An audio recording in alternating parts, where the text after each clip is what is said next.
Presenting 3 acrylic and oil paintings by Wendy Fletcher. Wendy Fletcher is the president of Renison University College.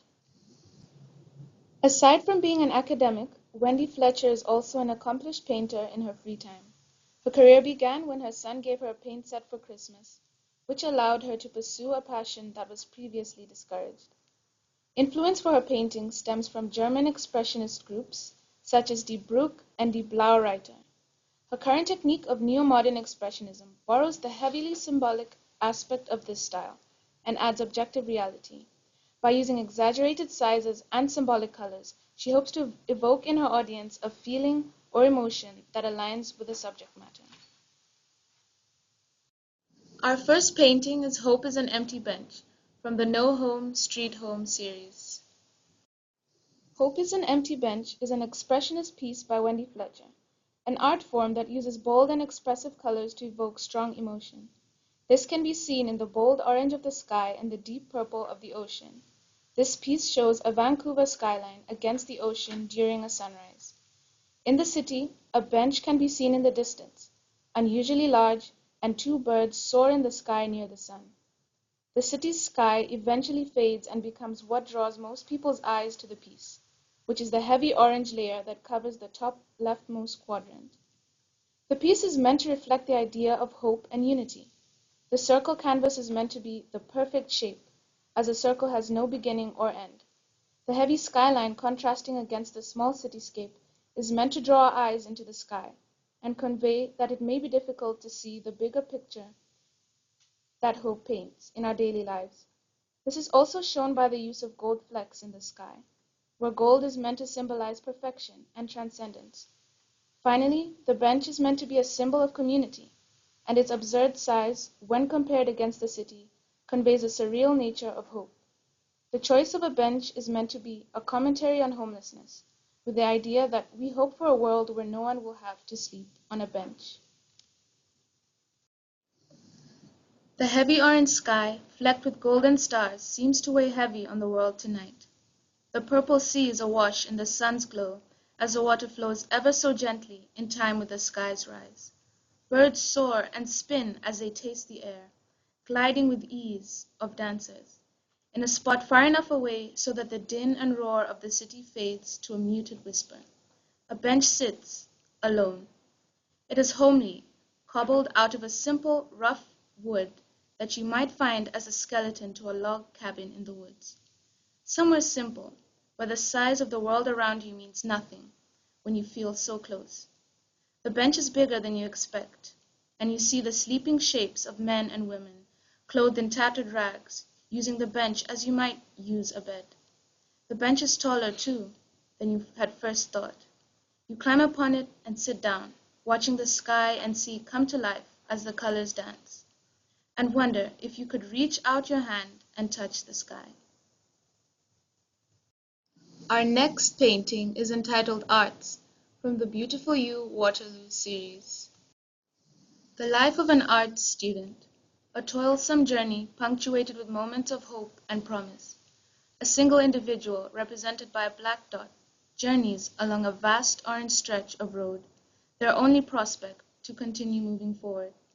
Gold is at the top of Fletcher's hierarchy of metallic colors. It symbolizes transcendence and hope, a conviction in the unseen, being grounded in the impalpable rather than reality. We see this color in the tree of life, sprouted from the barren earth, and in the sun to delineate life's deeper meanings, and in the thick band across the top of the painting, which, to Fletcher, symbolizes the search for purpose in life. This interplay between hope and hardship, the beauty of the gilded tree and the vast, lonely expanse of orange, the faculty's color, embody the complexity of an art student. The dimensions of the canvas also play a role in Fletcher's artistic process.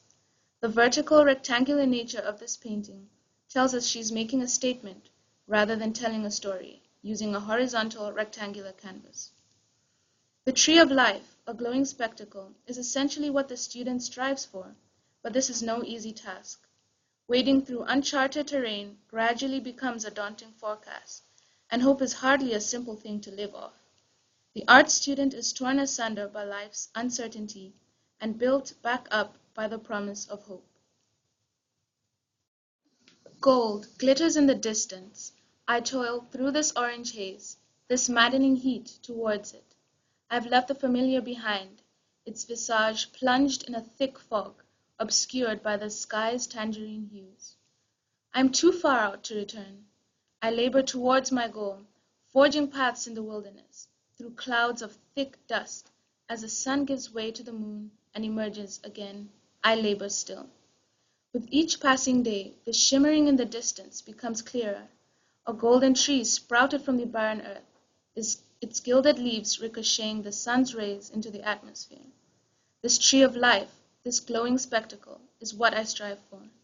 However, with each passing day, the tree does not get closer, and wading through uncharted land becomes a daunting forecast.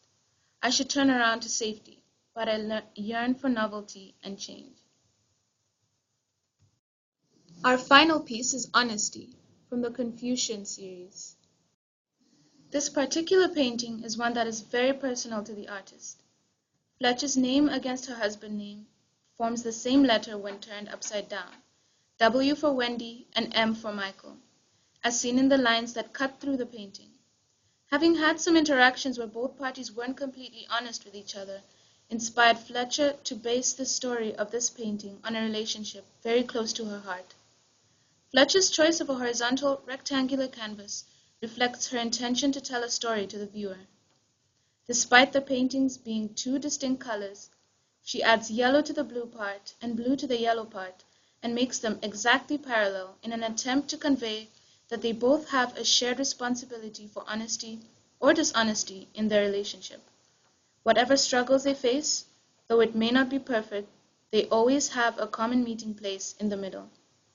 Fletcher also adds the Confucianist symbol for honesty on the left side to merge the artistic choice of a Western technique with an Eastern cultural symbol to prompt the viewers to question the relationship between both societies.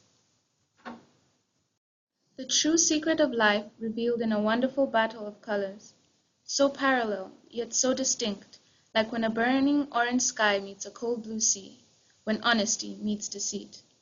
The left side beams with orange light and yellow hues reflecting the desire to be truthful, faithful, and complete, yet it is infected with flecks of that cold blue, symbolizing that honesty is not as easy as it seems. Honesty can be the light at the end of the tunnel, but for there to be light, there must be darkness. The jagged scrapes resemble the efforts of a person being dragged away by the negativity of life, scrapes the floor with their nails, struggling to grasp the light in truth. A dark blue sea on the right side conveys the coldness of deceit. Lies only freeze you in place. There's no release, no freedom to love. Yet there's always the hope that truth will set you free, as orange flecks of light disperse themselves in that cold sea.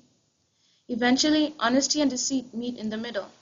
Their compromise is tense, with a ragged line that runs through the painting like a flaming sun, as it meets the cold sea at sunset, where the light meets dark, where honesty meets deceit, a captivating parallel that mystifies the viewer.